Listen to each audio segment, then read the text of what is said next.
Ipatutupad na ang CCTV ordinance sa Davao City na layong gawing mandatory ang paglalagay ng CCTV sa mga establishmento sa lungsod.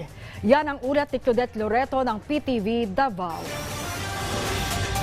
2 taon na ang salon ni Catherine narito sa Ilustre, Davao City.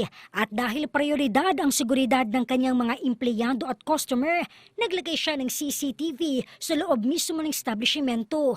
Ang CCTV konektado sa kanyang cellphone. Kaya't madali na lang para sa kanya na i-review ang kuha ng CCTV sa loob ng salon kahit siya'y nasa malayong lugar. Sa susunod na taon, inaasahang mas dadami pa ang bilang ng mga establishmentong maglalagay ng CCTV, lalo't ipatutupad na ang inamyendahang CCTV ordinance ng lungsod. Sa nasabing ordinansa, uobligihing mag-install ng CCTV ang lahat ng negosyong may minimum declared capital na 3 million pesos o kahit di aabot sa 3 milyong piso ang kapital, ngunit ang negosyo ay isang financial establishment tulad ng bangko, pawn shops, money remittance services, mga establishmentong kasama sa national chain at may branches sa ibang lugar ng bansa tulad ng mga restaurant at food chain. Kabilang din ang education institution tulad ng review center, dormitories, motel, condominium at apartment, gayon din ang car dealerships at guns and ammunition shops. Ang mga CCTV ay nakapwesto sa entrance at exit points ng establishmento, gayon din sa kanilang main area of business kagaya ng labi. Ngunit ayon sa otoridad, hindi dapat ito malabag ang privacy ng isang tao. CCTVs are used a lot sa pag-solve ng crimes. Especially now sa digital age, importante talaga ang video.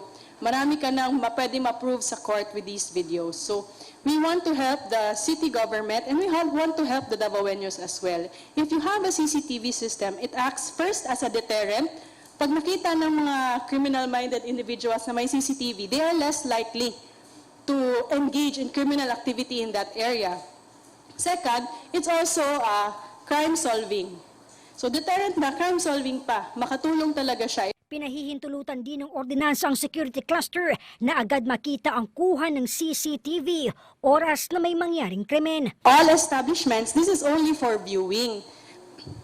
Ipakita nyo lang because as we know, the process to obtain a cybercrime warrant for a copy of that CCTV takes long. And by the time na makakuha sila, baka too late na. Nakatakas na, nagpalit na ng suot, lumabas na ng Davao, hindi natin alam. Hindi man lang natin nakita ang mukha.